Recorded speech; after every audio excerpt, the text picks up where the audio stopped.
एक गांव था जिसमें राजू, सुनीता और उसके 2 बच्चे थे। राजू शहर में एक सेठ के पास राशन की दुकान में काम करता था। राजू हर दिन की तरह आज भी काम करने के लिए शहर जा रहा था।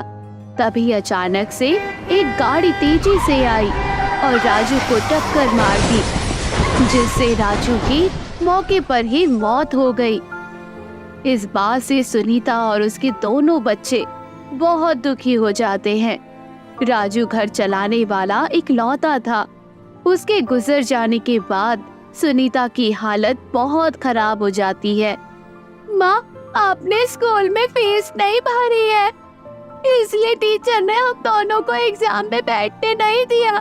माँ, अब आप स्कूल में फीस भर दीजिए। हे भगवान, अब मैं क्या करूं? मेरे पास एक के बाद एक नई मुसीबत आती जा रही है। मुझे तो कुछ समझ नहीं आ रहा है कि बिना पैसे के अपने बच्चों की परवरिश कैसे करूंगी। सुनीता के गांव में एक रोशन नाम का अमीर व्यक्ति था, जो बहुत ही लालची और हरामी था।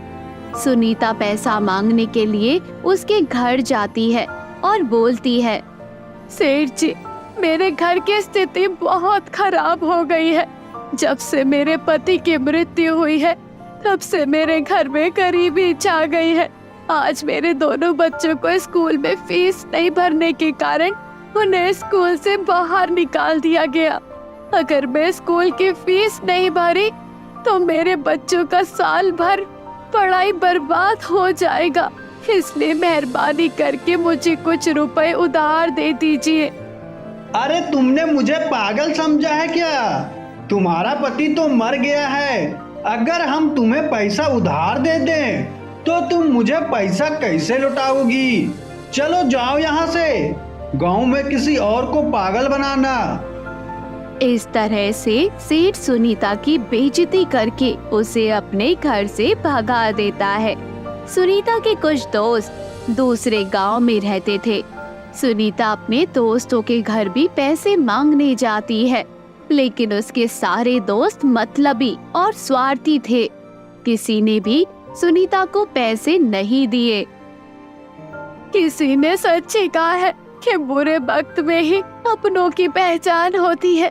आज मेरा बुरा वक्त चल रहा है तो मेरे सारे दोस्त, पड़ोसी और रिश्तेदार मेरी मदद करने के लिए कोई भी तैयार नहीं है।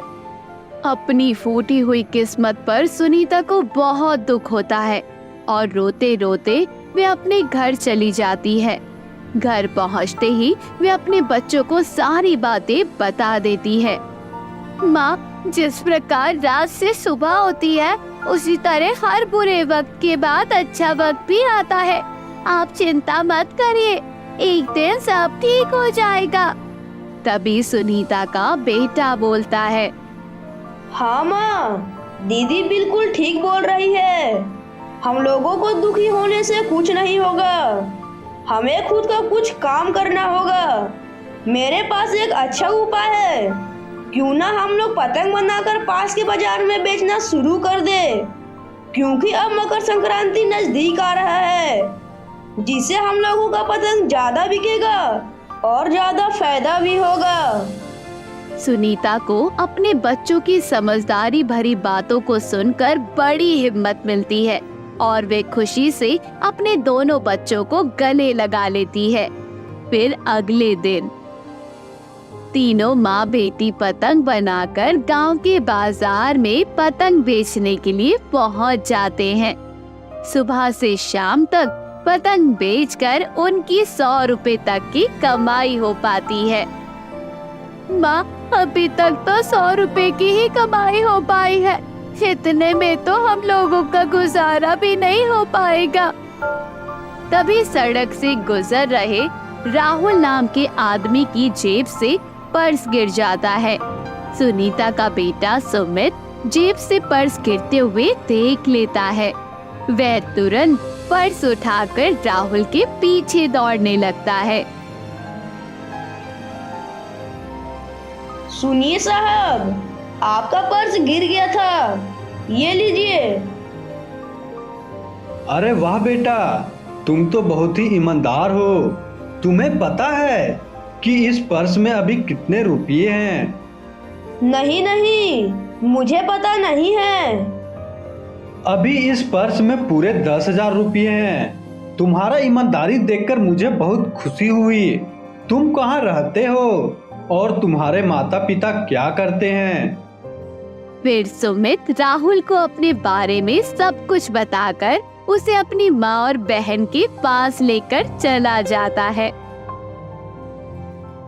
अच्छा, तुम तीनों पतंग बेचते हो? ये तो बहुत अच्छी बात है। देखो बहन, मैं शहर का एक बड़ा पतंग व्यापारी हूँ, इसलिए मैं तुम लोगों की मदद करना चाहता हूँ। तुम मुझे 1,000 पतंग बनाकर दो, बदले में मैं तुम्हें पूरे 50,000 रुपये दूंगा। यह सुनकर सुनीता और उसके दोनों बच्चे बहुत खुश हो जाते हैं।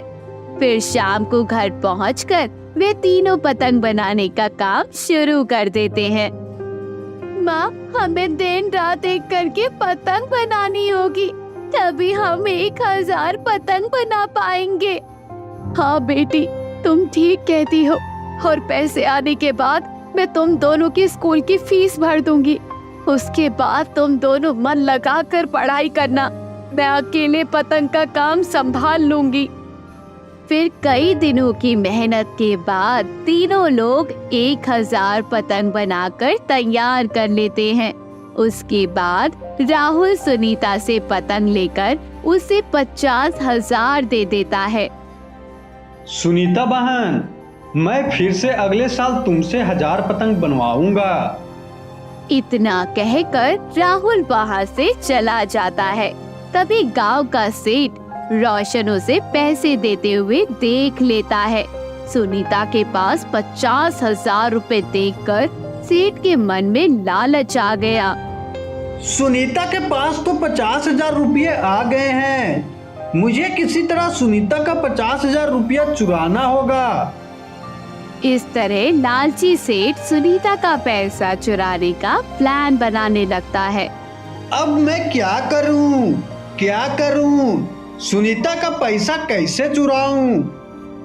फिर सेठ उसी रात को सुनीता के घर जाता है और उसके सारे पैसे चुरा लेता है। लेकिन उसी समय सुनीता उठ जाती है और वे चोर चोर से चिल्लाने लगती है। चोर चोर चोर, मेरे घर पे चोर घुस आया। फिर गांव वाले सब उठ जाते हैं और रोशन सेठ को खूब मारते हैं। चोरी करने के कारण उसे गांव से भी बाहर निकाल देते हैं। अब सुनीता और उसके परिवार अच्छे से रहने लगते हैं।